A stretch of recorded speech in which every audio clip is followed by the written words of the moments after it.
So this morning, I feel like I've been on a journey with the music. This morning, the talk is about weeding your financial garden.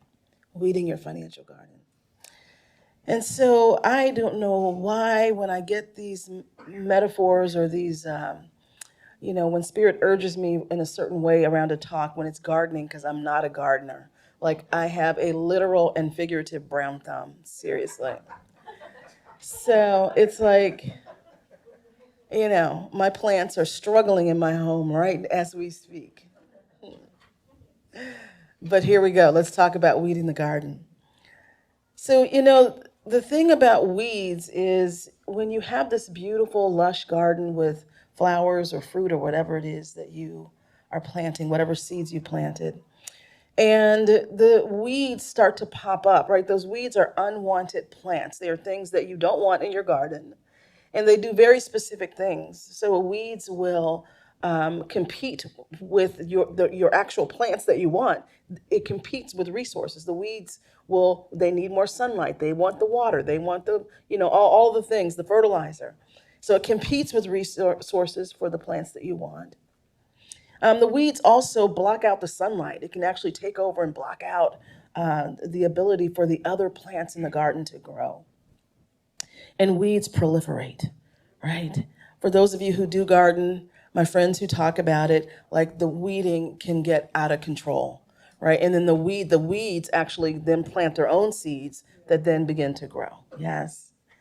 And so if we take that metaphor for the natural garden, for a natural garden here on earth, and we apply that to our financial garden, because this month what we're talking about is our unstoppable finances, right? Unstoppable financial flow is what we're talking about.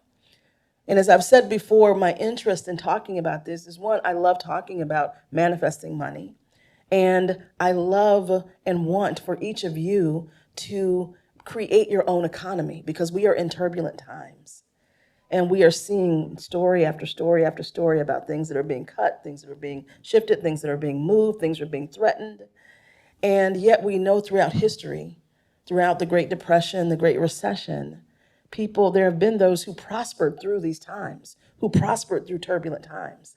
And so we have the tools in this teaching to actually do that. And so that's why I'm focused on that this month, to remind us of the tools of what we know, of what we have, of the absolute capital T truth about abundance, so that we can weather whatever is coming and whatever is happening.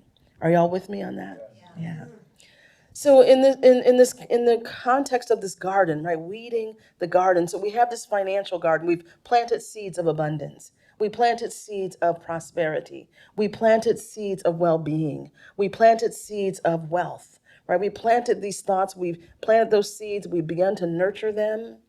And then weeds begin to pop up, right? Weeds pop up in that garden, and we have to take care of that. And what are those weeds, right? What are the weeds that show up in our financial garden? Well, it shows up in lots of different ways.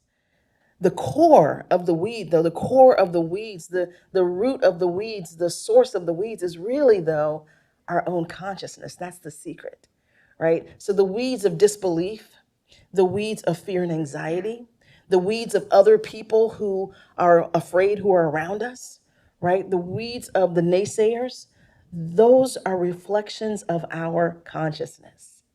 I'll say it again. Those are reflections of our consciousness.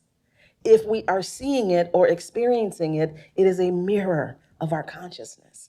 And I'm not saying that for us to blame ourselves for the weeds, but I am saying it for us to recognize that everything starts and begins with our consciousness. What I mean by that is everything starts and begins with our thought, our beliefs, our stories, our ideas, our paradigms, right? Everything begins and ends with that.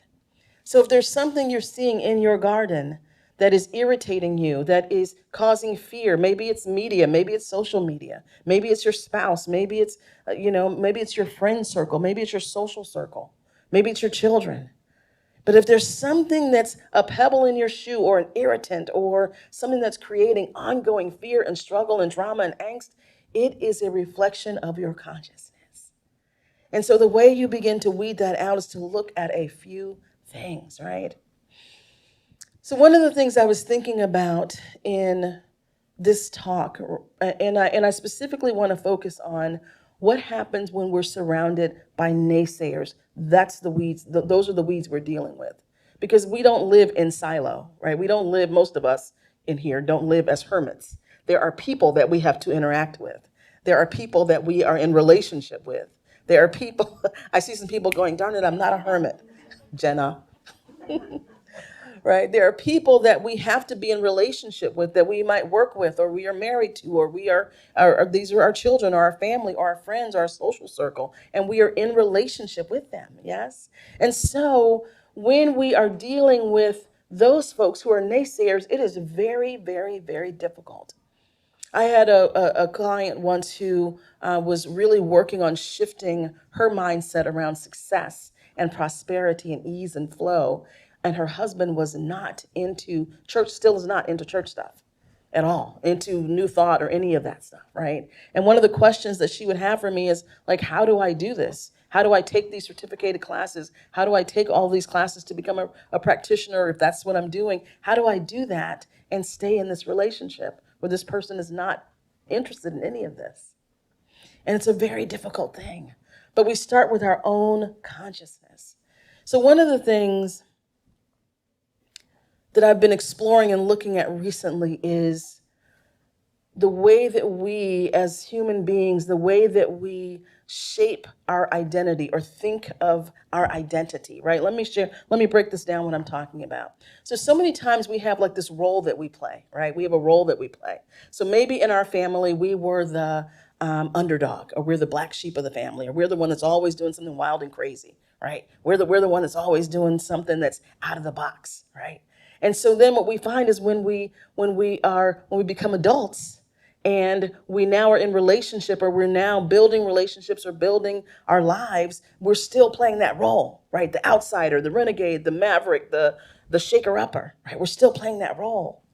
And so we're the ones who's shaking everything up, and then the people around us are freaking out, right? They're freaking out, right? And so one of the things we begin to do is to look very carefully is like, what is the identity that I have here? Right? What is the identity? What is the role that I'm playing here? Is this a role that I was assigned?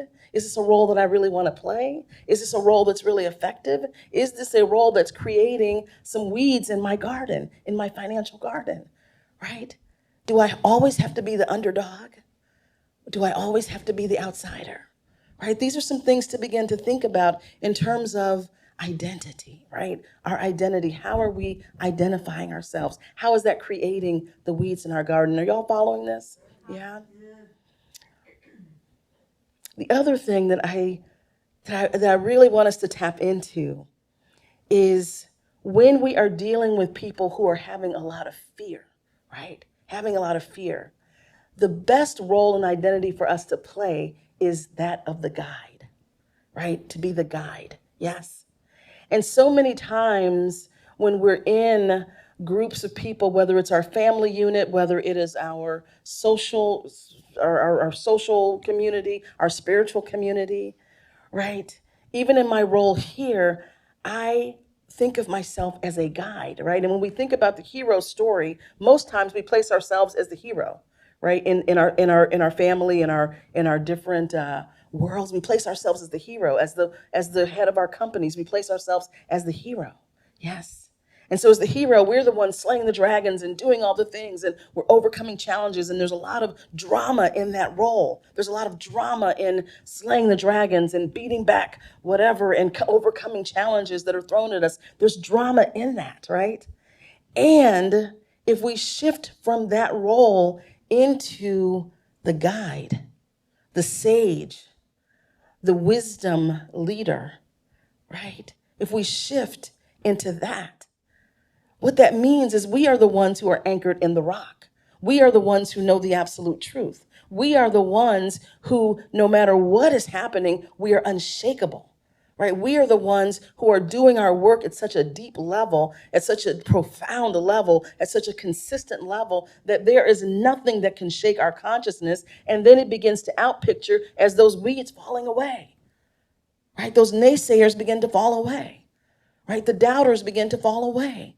The people who are fearing and afraid begin to either fall away or shift their or change their tune because we are anchored in the rock. We are the sage. We are the guide. We are Yoda in the story, right? We are Yoda in the story.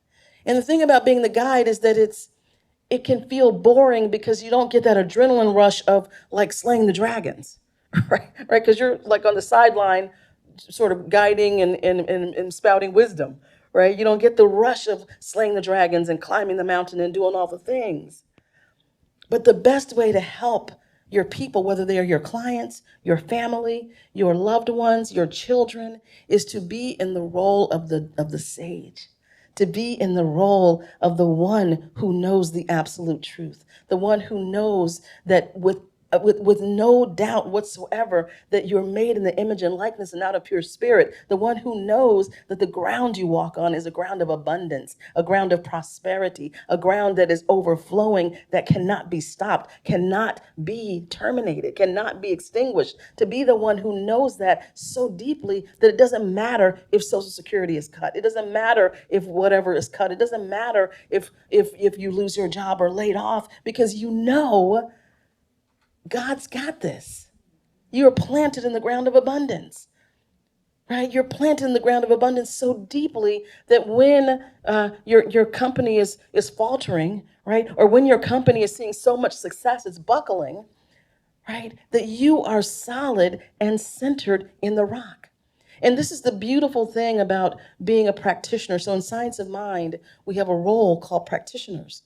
And it is a course of study, 2 to 4 years of study before you go into that training, that professional training. And it is a training where individuals are doing their work at a deep level, their personal work. They're looking back at their past, looking at the forces that have shaped their lives and their beliefs and their beliefs and their stories. And they are understanding God at the deepest levels, understanding that we are all one, we are all connected, that we are all connected. We're not all alike, but we're all connected, right? And understanding the spiritual principles that do not change. And so then that practitioner consciousness is able to see the truth no matter the appearance, to see the absolute truth no matter the appearance, right? So Jesus was a master teacher, and in our teaching, we call him a master practitioner because he knew the absolute truth. He could walk, and there have been many, but he is one that we know that could walk into any situation and was not moved, touched, or disturbed by all the weeds that are chattering, by all the naysayers and the disbelief. There was not a shred of doubt, right? So anchored in the rock that in his presence, everything was transformed, right? Everything could be transformed. People were healed. People were raised from the dead. Sustenance was provided because of that deep knowing.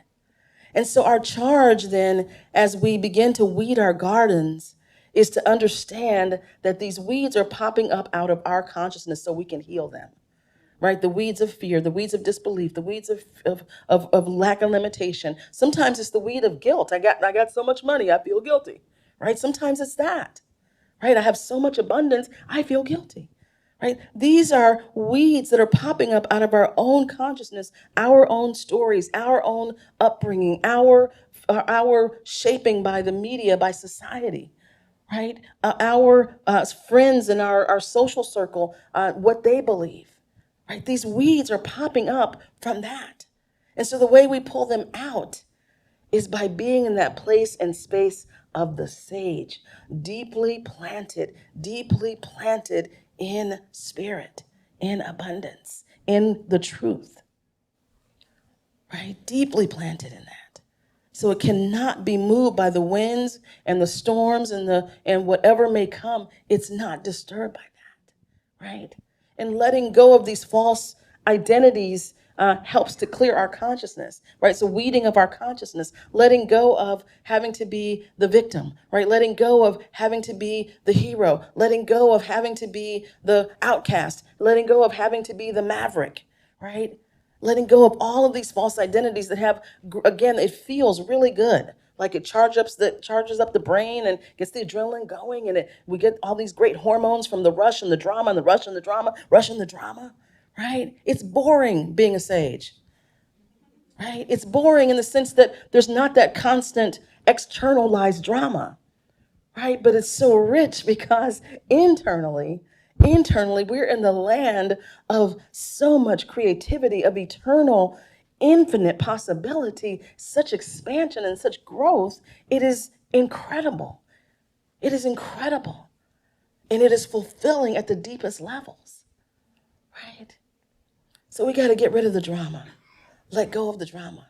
And those weeds will just die because they're not being fed anything, right? Clean up our own stuff. And those weeds just die because it's not being fed anything. And then the seeds that you have planted that you do want, the plants that you do want, which is you want your investments to thrive, right? You want your children to thrive. You want your loved ones and your family to thrive, right? You want there to be enough money to pay your team. You want there to be enough money to pay your bills. You want there to be enough money to share and to give and to donate and to help others. Right? Those are the seeds you want and that you planted, but you got to clean up your own garden, your own mental garden, your emotional garden, your story garden. You got to clean all that up to get rid of the weeds so that the things you planted can actually grow and flourish. Are y'all following what I'm saying? Yeah. Yeah. The beautiful thing about weeds and people is the people who are weeds is they're usually very exaggerated so that you can see them, right? So usually when we see someone who is out picturing our consciousness, we don't recognize it because it seems, it's like it doesn't seem connected to us. It seems that this is not at all how I think, right? This is not all who I am. Usually that's exaggerated. That person, that particular weed is very exaggerated so we can see it. Just like when you look at your garden, weeds look different than the other plants. You can see them very clearly, right? They look very different. And the same thing for us, the people and the consciousness and the things around us who are weeds look very different, and it almost feels like it's not related to us. That's always the trick. It's always us. It's always us. It's always our consciousness, right? And so that is why there's always an invitation. I'm always inviting you into classes, into community, into deeper knowing, into having your own practitioner, because you need a coach, you need a guide, you need a sage. In order to be the sage, you need someone who is your guide, who is your sage. Every high performer anywhere in any field has a coach, has someone who is guiding them. Any high performer anywhere has someone who is guiding them, right? And so what I always say here is get thee to a practitioner, right? Get thee to a practitioner, get thee to a coach, get thee to a therapist, all three, whatever it takes, right? Whatever it takes to extinguish these weeds so that you can have the lush, bountiful, abundant, infinite garden that you truly desire and that God desires for you. The natural world is abundant. God is not sitting up somewhere going, well, I think, this person can have, millions of dollars and this person can have two, right? This person can have lots and this person can have, no, God is not a person, and God is not thinking or being or expressing in that way. God is abundant. Look at the natural world. There's so much abundance. There's so much we cannot even count. We cannot even quantify. Right? We cannot even quantify. I always say, if you go to Santa Cruz, you can't count the number of grains of sand on the beach. You can't count the grains of dirt out in the parking lot. Right? The natural world is an abundant place. That is the absolute truth. Right? So we were born to be abundant. We were born to enjoy abundance. We were born to express abundance. We were born into a ground and a field of abundance. We were born out of it. That is our blueprint. And then we learn the ways of the world. We hear from our parents. We learn from the society. We learn these different things. And then we shrink and we shrink and we shrink and we shrink and we shrink. And then that God presence, that field of abundance, that ground of abundance that wants to flourish through us just has it doesn't have too many openings to get through. Right? And so our garden is small. So my invitation to you today is to open up to that which is your divine birthright. That which is your divine birthright. And it's the birthright of each one because the world is not a pie, right? It's not a pie where if one person gets more and one person's a billionaire, then nobody else has anything. No, it's not a pie. The world is abundant and infinite. And so I can flourish fully, and you can flourish fully, and you can flourish. This whole room can flourish fully, and it does not take away from the abundance that is. In fact, if we were all flourishing, if we were all deeply in abundance consciousness, we could change the world and help the folks who don't have the consciousness yet, right? If we were all living in that, the folks in this room could change the world, right? Could change and transform this world. We could figure out, spirit through us could figure out, could not even figure out, spirit through us could show us how to do that. But we have to be anchored in that, right? Are y'all following? Yeah.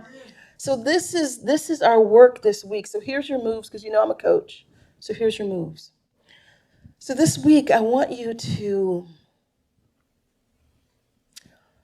really look within yourself and ask, what is the role I am playing? Right? What is the identity that I have around my finances? Am I always a victim of what is happening? Do I have mastery in this world about it? You know, am I the scary risk taker in the world? Like what is my identity around this? Right? And am I being a hero all the time for other people? Right? Am I trying to convince them or trying to show them or trying to drag them along? To really understand what is the identity, because it's a false identity, but you need to understand what it is. And then the second move is to choose to be the sage and the guide, to choose to be the solid presence. And what this means is that you're going to have to do some deeper work. You're going to have to do some deeper work, right? You have to dismantle your beliefs about this, right? You have to be able to be anchored and solid no matter what anyone else is saying. That practitioner consciousness where you are not tipped over, you're not even energetically touched by what someone else is saying or feeling, no matter how close they are to you, right? And that takes deep practice because the people we love know how to push our buttons, right? And we care about them, most importantly, right? We care about them. So if they're scared, we feel that. We're not impervious to it, yes?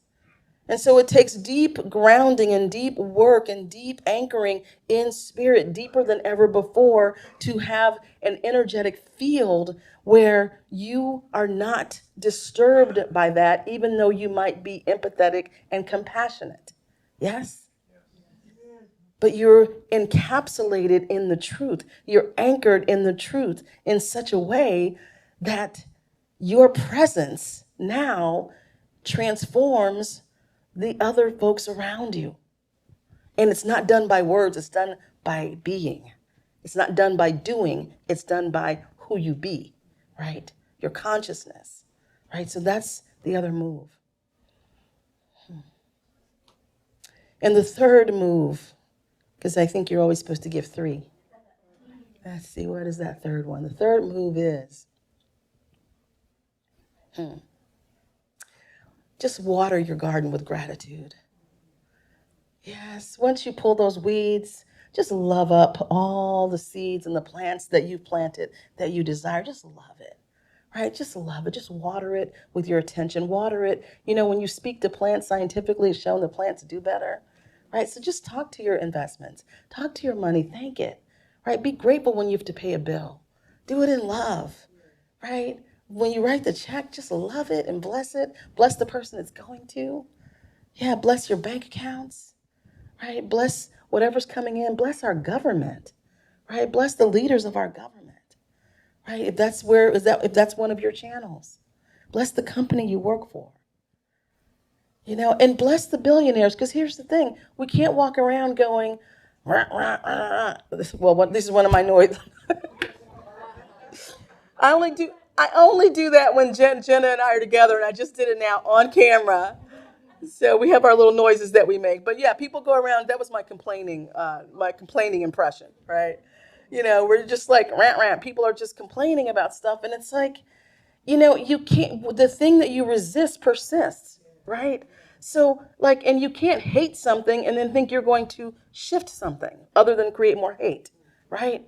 So just love people, see the absolute truth no matter what. Now, that doesn't mean you're forgiving. No, I'm sorry, that doesn't mean you're consenting to what may be happening, right? You're not agreeing with what may be happening, and you're not saying some things are okay. But you can't walk around battling and fighting and raging against people who have money and then think somehow that's going to change the world, because it's not, right? It's not. It just creates more dissension, more upset, more competition, more strife, and that's just a garden of weeds. Yeah, are y'all with me? All right, y'all. So, do you have some moves for the week? You know what? You got your assignments. Yeah, you ready to have your financial garden flourish and thrive even at bigger levels? Yes. You ready to get rid of all the toxic thoughts about all the stuff and the fake roles? You ready to do that? Yeah. Okay. Then let's turn within for prayer, shall we?